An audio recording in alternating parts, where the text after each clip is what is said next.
Hello বন্ধুরা, দেখতে পাচ্ছ নিয়ে এসেছি কিন্তু তোমাদের জন্য খুব সুন্দর একটা ডেলি ব্লগ। তোমাদের কিন্তু অবশ্যই ভালো লাগবে। দেখতেই পাচ্ছ বোন কিন্তু রেডি হয়ে দাঁড়িয়ে আছে, ঠিক আছে। এর মধ্যে কিন্তু ভীষণ একটা মজার বিষয় আছে। দেখতে পাচ্ছ এখানে আমরা সবাই মিলে রেডি, কিন্তু টোটো এসে রেডি বাড়ির পাশে, কিন্তু আমরা বেরোচ্ছি না। হ্যাঁ, কেন বেরোচ্ছি না? কারণ দাদাভাই কিন্তু গাড়ি রাখতে গেছে আমাদের বাড়িতে।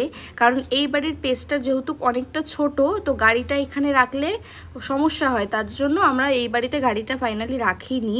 দাদাভাই গেছিলো বাজারে। ও মা, দাদাভাইয়ের হাতে একটা কি দেখা যাচ্ছে, যতদূর সময় উপরটা মিষ্টির প্যাকেট হবে। হ্যাঁ, বেরু যাচ্ছে যখন, খালি হাতে তো দাদাভাই যাচ্ছে না, তো দাদাভাই একটু মিষ্টি নিয়ে আসলো। এটা হলো মেয়েদের বুদ্ধি, জানি না, দাদাভাই নিজের থেকে করেছে, এটা আমার কাছে খুব ভালো লেগেছে। দেখো ফাইনালি দাদাভাই কিন্তু তালা ঠালা দিয়ে রেডি। টোটো এসে যেহেতু আগে দাঁড়িয়েছিল, ওই দাদাভাইটা একটু রাগ করেই ছিল। যাই হোক, টোটোতে ওঠার পরে দাদাভাই কিন্তু খুশি খুশি নিয়ে যাচ্ছিল, গল্প করতে করতে অনেকটা পথ। মানে আমরা একটু অন্যভাবে গেছি স্টেশনে।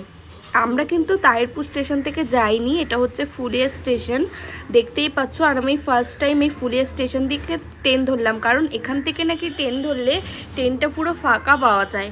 আর আমাদের তাহিরপুর থেকে যদি আমি ট্রেনে উঠি বন্ধুরা, ভীষণ পরিমাণে ভিড় হবে, যেখানে আমি বাচ্চা নিয়ে যেতেই পারবো না। দেখতে পাচ্ছ আমার মেয়ে আমার হাত ধরে রেডি। আর এইখানে এতটাই মানে স্টেশনে, মানে ওই দেখো দাদাভাই ওইখান থেকে টিকিট কাটছে, আমি দেখতে পারলাম।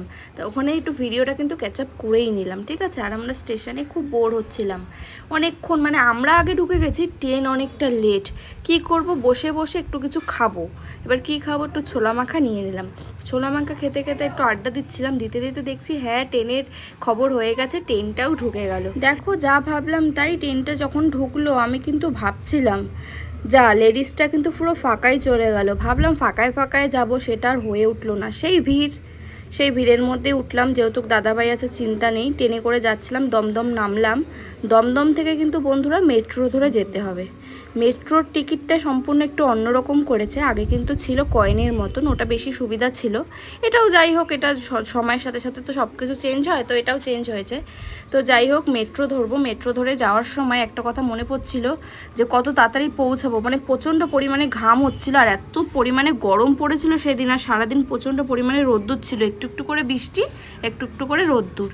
তো যাই হোক, মেট্রো করে যাচ্ছি। মেট্রো করে মানে যাওয়ার সময় তো দাদাভাই তো আমার সাথে পেছনে লেগেই যাচ্ছিলো, যে আর বেশিক্ষণ না, একটুখানি। বলতে বলতে ফাইনালি কিন্তু মেট্রো থেকে নামলাম। মেট্রো থেকে নামার পর অটো ধরতে হবে। অটো ধরবো, অটো ধরার সময় একটা কথা বারবার করে মনে পড়ছিলাম, কোন দিক থেকে যাব আমরা চিনতে পারছিলাম না।